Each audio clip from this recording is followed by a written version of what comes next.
ఓం మహాగణాధిపతయే నమః. ఓం గురుభ్యో నమః. ఓం శ్రీమాత్రే నమః.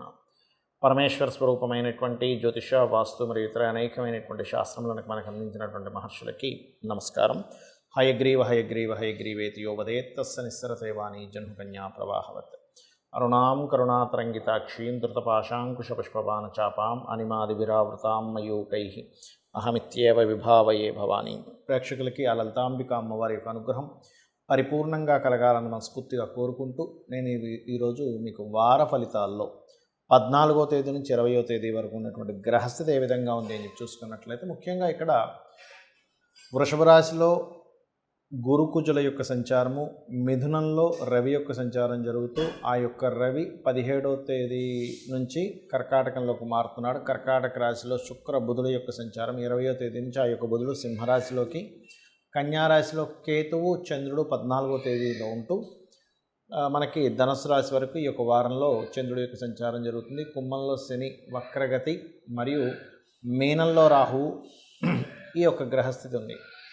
అయితే ఈ యొక్క గ్రహస్థితి రీత్యా ద్వాదశ లగ్నాల వారికి మరియు లగ్నం తెలియని వారు, రాశి వారికి, అసలు జాతకమే తెలియదు అనుకునేటువంటి వారికి మీరు పడుతున్నటువంటి ఇబ్బందికి తగ్గట్టుగా ఏ పరిహారం చేసుకోవాలనేటువంటి విషయం కూడా నేను మీకు ఆఖరిలో చెప్తాను. సో వీడియో ఆఖరి వరకు చూడండి.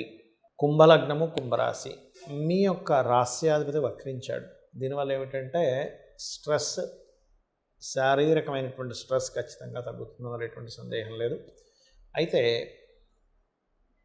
14, 15, 16 తేదీలు మాత్రం ఎట్టి పరిస్థితుల్లో మీరు ఈ సమయంలో అప్పు చేసి ప్రాపర్టీ సంబంధించినవి ఏవైనా, అంటే అది ముఖ్యంగా ల్యాండ్స్, గృహాలు పర్లేదు, కానీ వాహన సంబంధించినవి మాత్రం అప్పు చేసి ఈ 3 రోజులు తొందరపడి కొనకండి. 14th, 15th and 16th డేట్స్లో. అలాగే 17th and 18th ఈ రోజుల్లో కనుక చూసుకున్నట్లయితే ఫైనాన్షియల్ గ్రోత్ అనేటువంటిది ఉంది. 17, 18 తేదీలు.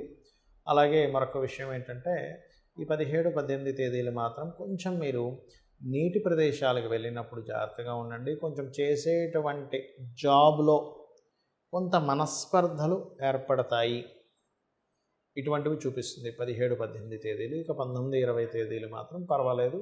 కొంచెం లోన్స్ వల్ల లాభము లేనట్లయితే ఇటువంటివి కొంచెం గోచరిస్తుంది. అంటే ఏదైనా కానీ కొంతవరకు కొన్ని మార్పులు, కొంత ప్రయాణాల వల్ల కూడా లాభం చూపిస్తుంది.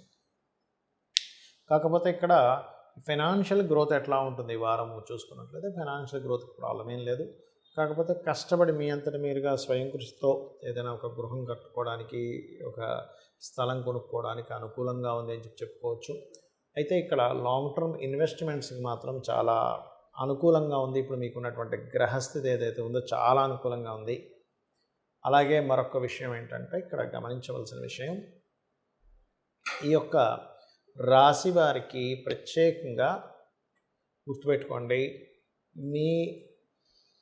మీరు ఎప్పుడైనా సరే ఒక విషయం ఏంటంటే ఈ దశమ స్థానంలో చంద్రుడు 17, 18 తేదీలు ఉన్నాయి కాబట్టి మీరు ఎట్టి పరిస్థితుల్లో 17, 18 తేదీలు ఉద్యోగ సంబంధించినటువంటి విషయంలో తొందరపడి ఎవరైనా స్త్రీల మూలంగా కావచ్చు, లేకపోతే మదర్ మూలంగా కూడా కొన్ని సందర్భాల్లో మారవలసిన పరిస్థితులు, కొంచెం లాంగ్ లీవ్ పెట్టుకోవాల్సిన పరిస్థితులు వస్తాయి. కాబట్టి ఈ యొక్క విషయాల్లో ఈ యొక్క సందర్భం, అంటే ఈ కాంబినేషన్స్ వల్ల, లేకపోతే దూరంగా వెళ్ళలేకపోతున్నాను, ప్రయాణానికి నాకు చాలా టైం పట్టేస్తుంది, ఇంకోటి చూసుకుంటా అనేటువంటి దీంట్లో కూడా మానేయడం జరుగుతూ ఉంటుంది.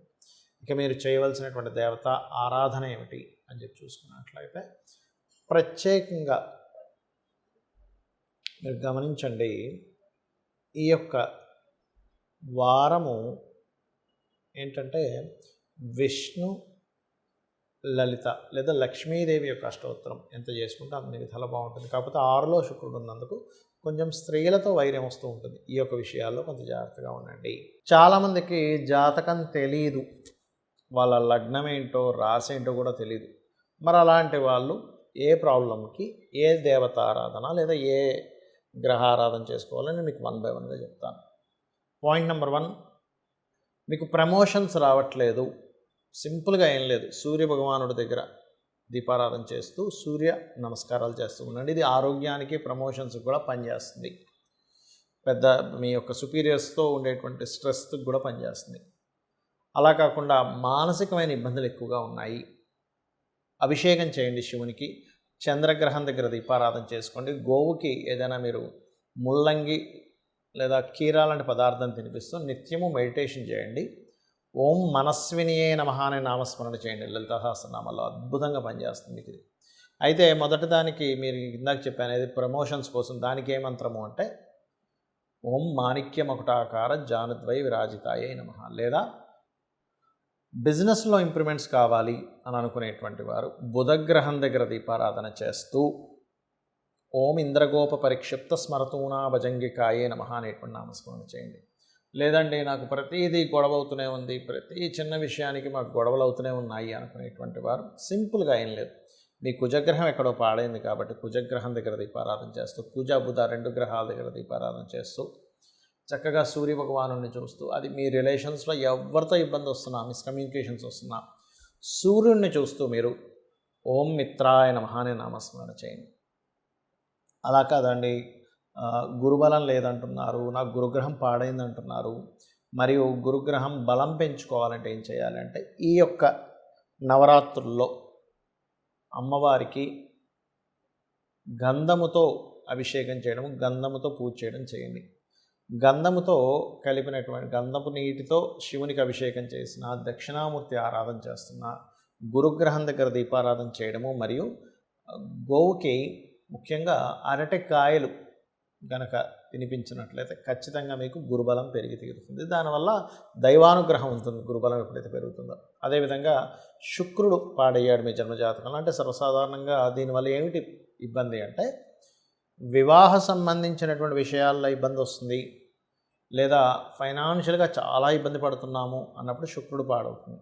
అలా కాదు ఫైనాన్స్ కాకుండా అప్పులు ఎక్కువ అవుతున్నాయి అన్నప్పుడు కుజబుధులు పాడవుతారు. అలాంటప్పుడు ఓం సంపత్కరీ సమారూఢ సింధుర వ్రజ సేవితాయ నమః అనే నామస్మరణ చేయండి. మరియు పర్టికులర్గా ఈ శుక్రగ్రహానికి సంబంధించినటువంటి అంటే శుక్రగ్రహానికి దీపారాధన చేయడము, అమ్మవారి ఆలయాలకు వెళ్తుండడం చేస్తూ ఉండండి. లేదా అప్పుల పాలు ఎక్కువగా అవుతున్నాం అన్నప్పుడు ఓం అపర్ణాయే నమః చేయండి.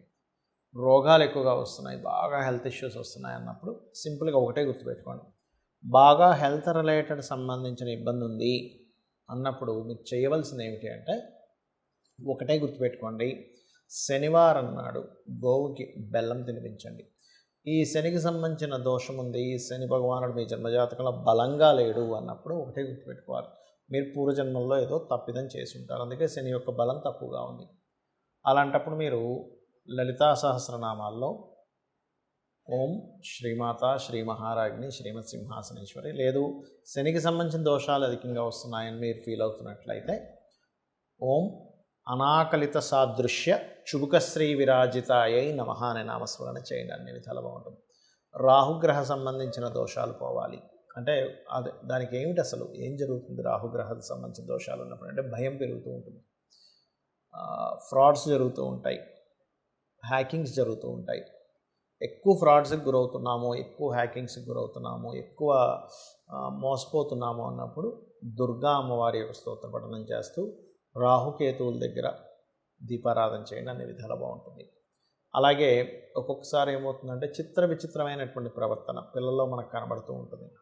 బికాజ్ ఆఫ్ చిత్ర విచిత్రానికి కారకుడైన కేతువు యొక్క ప్రభావం ఒక్కోసారి వైరాగ్యంలోకి వెళ్ళిపోతూ ఉంటాం. ఇంకా నేనేమీ చేయలేను, నా యొక్క మానసిక స్థితి శారీరక స్థితి పాడైపోయింది అనేటువంటి దీంట్లోకి వెళ్ళిపోతూ ఉంటాం. అటువంటి సమయంలో మీరు చేయవలసింది ఏమిటి అంటే సింపుల్గా ఒకటే గుర్తుపెట్టుకోండి, మీరు పర్టికులర్గా ఏదైతే మీరు అనుకుంటారో అది గణపతికి చెప్పుకుంటూ ధ్యానంలోకి వెళ్ళండి. అప్పుడు మీ లైఫ్లో లాట్ ఆఫ్ చిత్ర విచిత్రంగా జరిగేటువంటి సంఘటనలు ఏవైతే ఉంటాయో అవన్నీ కూడా కంట్రోల్లోకి వస్తాయి.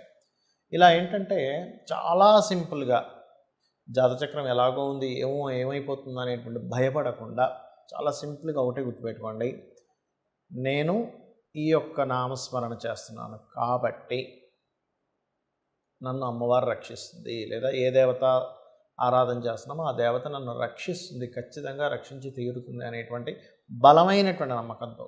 ఎందుకంటే జాతకం ఎలా ఉన్నా, వాస్తు సంబంధించింది ఎలా ఉన్నా, మీరు భగవంతుని కనుక పట్టుకోగలిగితే త్రికరణ శుద్ధిగా ఖచ్చితంగా ఆ యొక్క అమ్మవారు మిమ్మల్ని కాపాడి తీరుతుంది. శ్రీమాత్రే నమః.